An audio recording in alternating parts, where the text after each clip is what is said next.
چینی کا تعلق اب بے چینی سے چینی اینڈ بے چینی، یس. سستی چینی سے متعلق وعدوں دعووں اور یقین دہانیوں کے باوجود اب ہوا کیا ہے کہ پیداوار کی آڑ میں ہر سال چینی جیسے ہی ملک سے باہر جاتی ہے نایاب اور مہنگی ہو جاتی ہے.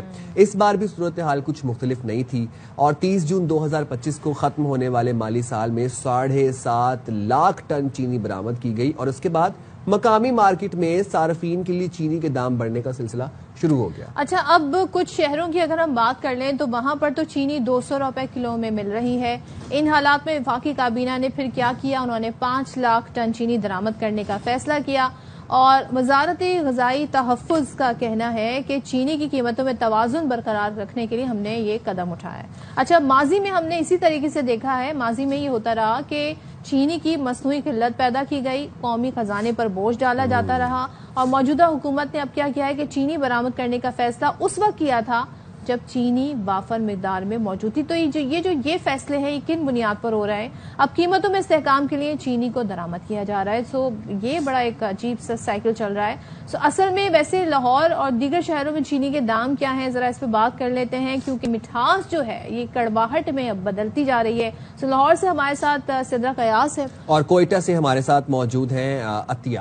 تو پہلے لاہور کا رخ کر لیتے ہیں اور سدرا غیاث سے جان لیتے ہیں. سدرا بتائیے گا اس وقت آپ کہاں پر موجود ہیں اور مارکیٹ میں چینی کی قیمتیں کیا چل رہی ہیں اور اگر یہ سرکاری ریٹ لسٹ پر چینی فروخت نہیں ہو رہی تو کیا اقدامات کیے جا رہے ہیں اس کو کنٹرول کرنے کے لیے؟ جی بالکل، لاہور میں اگر چینی کی قیمتوں کی بات کی جائے تو یہاں پر بھی دکاندار جو ہیں وہ منمانی قیمتیں وصول کر رہے ہیں. یہاں پر چینی کے فروخت کے لیے کوئی بھی چیک اینڈ بیلنس جو ہے وہ گورنمنٹ کا ہمیں ایز سچ دکھائی نہیں دے رہا. اور اگر ریٹ کی بات کی جائے تو 20 سے 25 روپے فی کلو جو ہے وہ چینی کی قیمت میں اضافہ ہوا ہے. اور اس کے ساتھ ساتھ جو پہلے چینی 160 روپے میں فروخت ہو رہی تھی وہ بڑھ کے اب 200 روپے تک جا چکی ہے اور کئی علاقوں میں 200 سے بھی زیادہ ہے کچھ قیمت. ہر دکاندار جو ہے وہ اپنی مرضی سے قیمت لگا کر اس کو فروخت کر رہا ہے جبکہ جو خریدار ہیں وہ بہت زیادہ پریشان ہیں. گورنمنٹ کی جانب سے یہ تو کہا گیا تھا کہ چینی کی قیمتوں کو کم کرنے کے لیے جو ہے وہ چینی منگوائی گئی ہے لیکن تاحال اس پر کوئی بھی عمل درآمد جو ہے وہ ہمیں نظر نہیں آ رہا. چینی کی قیمتیں جو ہیں وہ مسلسل بڑھی ہوئی ہیں. بہت ساری دکانوں کے اوپر اور بہت سارے علاقے سے علاقے میں جو ہے وہ قیمت کا مختلف ریٹ ہے. اگر آپ تھوڑے شہر والے علاقے کی بات کریں اور پھر آپ تھوڑے بڑے علاقوں میں چلے جائیں تو وہاں پر ریٹ جو ہیں وہ مختلف ہیں. 195 روپے سے لے کر 200 روپے میں چینی جو ہے وہ فروخت کی جا رہی ہے اور گورنمنٹ کی طرف سے کوئی ایز سچ ہمیں اقدامات بھی نظر نہیں آ رہے.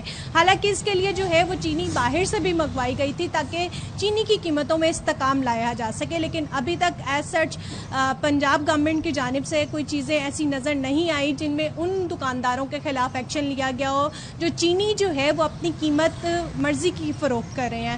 اور یہاں پر شہری بھی جو ہیں وہ بہت زیادہ پریشان ہے. ان کا یہ کہنا ہے کہ چینی ایک ایسی ضرورت ہے جو ہر گھر میں غریب ہو یا امیر استعمال کی جاتی ہے لیکن قیمتیں بڑھنے کی وجہ سے وہ بہت زیادہ پریشان ہیں اور انہوں نے حکومت سے مطالبہ بھی کیا ہے کہ حکومت اس بڑھتی قیمت کو کنٹرول کرے تاکہ ان کو اس مہنگائی کے دور میں ریلیف مل سکے. جی ٹھیک ہے سدرا، ساتھ ہی رہیے گا. ہمارے ساتھ عطیہ اکرم کوئٹہ سے ہیں، ذرا کوئٹہ میں جان لیتے ہیں. عطیہ بتائیے گا، اب ظاہر ہے ہم یہ دیکھ رہے ہیں نرخ کہیں پر کچھ ہیں کہیں کچھ، کوئٹہ میں کیا معاملات ہیں؟ جی بالکل صدف، ایسا ہے اگر کوئٹہ کی بات کی جائے اور چینی کی بات کر لی جائے تو کہا جاتا ہے کہ چینی کی مٹھاس ختم ہو گئی. یہ بالکل ایسا ہی ہے. کوئٹہ جہاں قیمت بے پناہ بڑی ہے، مختلف علاقوں میں ریٹس مختلف چل رہے ہیں، وہیں پر چینی کی کوالٹی بھی بڑی خراب ہو گئی ہے.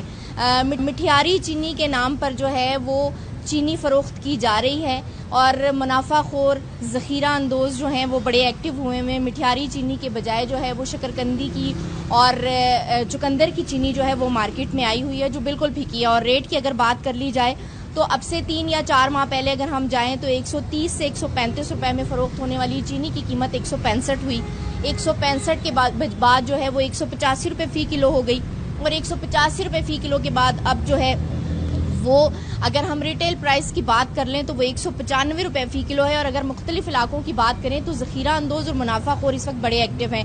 ان کو بھی اندازہ ہو جاتا ہے کہ حکومتی جو اقدامات ہیں اس کی آڑ میں انہوں نے کس طریقے سے پیسہ کمانا ہے اور چینی جو ہے وہ 230 اور 240 روپے فی کلو میں بھی فروخت ہو رہی ہے. اور کہا یہ جاتا ہے کہ اس لیے یہ قیمت اتنی زیادہ بڑھ گئی ہے کیونکہ ہم نے مٹھیاری چینی رکھی ہے، لیکن مٹھیاری نہیں ہے، جب بھی چینی لے کر آئی جاتی ہے تو وہ بالکل پھیکی ہوتی ہے، اور شہری اس وجہ سے بھی پریشان ہے۔ جب ہم نے شہری حلقوں سے اس حوالے سے بات کی تو ان کا کہنا یہ تھا کہ حکومت جو ہے وہ صرف ریلیف کے دعوے کرتی ہے، اور کوئٹہ میں کیونکہ لوگ جو ہے وہ چائے زیادہ پیتے ہیں، مزدور طبقے کی اگر یہاں بات نہ کی جائے تو وہ بڑا ناانصافی ہوگی، کیونکہ مزدور شام کے ٹائم یا دوپہر کو جو انہیں مزدوری ملتی ہے اس میں تندور سے روٹی لے کے قہوہ چائے کے ساتھ روٹی کھاتے ہیں، اور جب چینی کی قیمت میں اضافہ ہوتا ہے تو اس قہوے کے کپ اگر وہ 50 روپے کا ہے تو وہ 60 یا 70 روپے کا ہو جاتا ہے۔ تو آپ اندازہ کریں کہ اگر قہوہ 60-70 کا ہے تو یہاں پر چائے پینے والا طبقہ بھی بڑا پریشان ہے، اور انہوں نے حکومت سے یہ التماس کی ہے، درخواست تو بارہا کرتے رہے، التماس کر رہے ہیں کہ خدارا عوام کے اوپر جتنا بوجھ اب تک ڈل چکا ہے اور جو صورتحال اس وقت ایک مزید بوجھ نہ ڈالا جائے۔ ٹھیک ہے، ہو گئی۔ Thank you so much Atiya, thank you so much Sidra Ghayas ہمارے ساتھ تھی۔ اور ظاہر ہے آپ کو پتا ہے پاکستانی چائے کے کتنے شوقین ہیں، اور چائے میں جب تک چینی نہ ہو تو پھر چائے کا مزہ بالکل نہیں ہوتا۔ تو چائے مٹھاس جو ہوتی ہے چینی کی اب وہ کڑواہٹ میں بدل گئی ہے۔ ڈاکٹر خاقان نجیب ہمارے ساتھ موجود ہے، ماہر معاشیات۔ تھینک یو سو مچ خاقان صاحب۔ پہلے تو بتائیے گا، ہمارے یہاں ہمیشہ سے یہی مسئلہ رہا ہے چینی کے معاملے کو لے کے، سرپلس بمپر کراپ ہوتی ہے، پھر جی اس کو ایکسپورٹ کر دیا جاتا ہے، پھر بتایا جاتا ہے کہ ملک کی ضروریات کم ہو گئی ہیں تو ہمیں اسے امپورٹ کرنا پڑے گا، اور پھر ہمیں وجوہات بتائی جاتی ہیں، دیکھیں جی قیمتوں میں استحکام لانا ہے۔ تو یہ جو ملکی اعداد و شمار ہیں اس کو مد نظر نہیں رکھا جاتا فیصلے کرتے وقت، یہ کون ذمہ دار ہوتا ہے اور کون ہے اس سارے بحران کا ذمہ دار؟ تو صدف، پہلی تو یہ بات ہے کہ اس چینی کے جو بوم اینڈ بسٹ قسم کا سائیکل آتا ہے یہ کئی سال آپ نے تواتر سے دیکھا ہے، تو یہ اس بات کی علامت ہے کہ ہم جب تک اپنے فنڈامنٹل مسائل کو، اور آپ کو معلوم ہے میری آپ سے جب بھی بات ہوئی ہے میں نے آپ کو یہ کہا ہے کہ آپ کو IMF کی ایک ٹائم اینڈ سپیس ملی ہے، آپ اپنے فنڈامنٹل مسائل کو اگر حل نہیں کریں گے تو آپ کسی طرح بھی یہ جو سٹیبلٹی ہے اس کو جسے کہیں گے پرماننس نہیں دے سکتے۔ اب اس کا کیا مطلب ہے؟ اعداد و شمار آتے ہیں پاکستان شوگر مل ایسوسی ایشن سے، جو آپ کو یہ بتاتی ہے کہ اس دفعہ کتنی چینی سال میں پروڈیوس ہونے والی ہے۔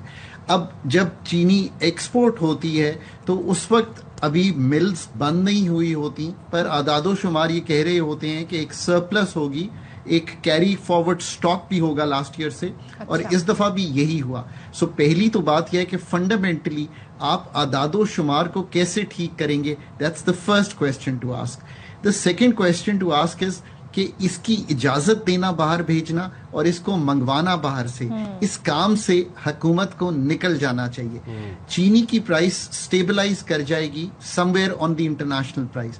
اب میں اگر آپ کو آج کی قیمت بتاؤں، اگر کوئی ٹیکسز نہ ہوں جو اس وقت ہیں، تقریباً 50% کا ٹیکس ہے اس وقت چینی کی امپورٹ پہ، لگ ایسے رہا ہے کہ کیبنٹ ان ٹیکسز کو اٹھا دے گی، تو اگر ہم چینی امپورٹ کریں گے تو یہ 150-160 روپے کی پڑے گی۔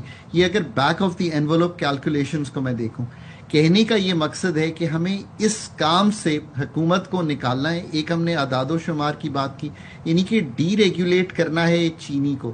اب IMF کے کہنے پہ ایک ہم نے تیسری چیز کی ہے، وہ یہ ہے کہ ہم گنے کی پرائس کی سیٹنگ کرتے تھے، تو شوگر مل کے جو مالکان تھے وہ کہتے تھے کہ آپ نے تو پہلے سے طے کر دیا ہے، کیونکہ 70% کے قریب چینی بنانے میں جو پرائس ڈٹرمنیشن ہے وہ شوگر کین پہ ہو جاتی ہے۔ ہمیں جون 2026 تک جو ہم منیمم پرائس سپورٹ پرائس جسے کہتے ہیں MSP کے نام سے، اس کو ہم میں سے ہمیں نکل جانا ہے۔ تو یہ تیسری چیز کروں، اگر ہم اس طرح موو کریں گے تو آپ کو بہت فنڈامنٹل اور ڈیسیجن لینے پڑیں گے۔ وہ کیا ہے صدف؟ آپ کی جو ییلڈ ہے شوگر کین کی، جب تک آپ اس کو بہتر نہیں کریں گے تو آپ کی چینی کی جو پروڈکٹیوٹی ہے، یعنی کہ پیداواری صلاحیت ہے، وہ اتنی بہتر نہیں ہوگی کہ آپ قیمت کو سٹیبلائز رکھ سکیں اور نیچے رکھ سکیں۔ اب مجھے بتائیے کہ یہ اتنے فنڈامنٹل کام ہے، اور پھر آپ کو اس طرح کے شوگر کین میں جانا ہے۔ ڈاکٹر خاقان، آپ نے کہا کہ حکومت کو اس پرائس کے تعین کرنے، باہر سے منگانی ہے، بھیجنی ہے، اس سے نکل آنا چاہیے۔ یہ فیصلہ کس کو کرنا چاہیے؟ پھر یہ ڈیسیجن کس کے پاس ہونے چاہیے؟ یہ فیڈرل گورنمنٹ کا کام ہے کہ ان کو یہ فیصلہ کرنا چاہیے کہ وہ اس میں سے نکل جائیں۔ جیسے کہ آج سے بہت عرصہ پہلے، میں آپ کو مثال دیتا ہوں، میں ہمیشہ جب بھی آپ سے گفتگو کرتا ہوں نا، آئی ڈونٹ کوٹ یو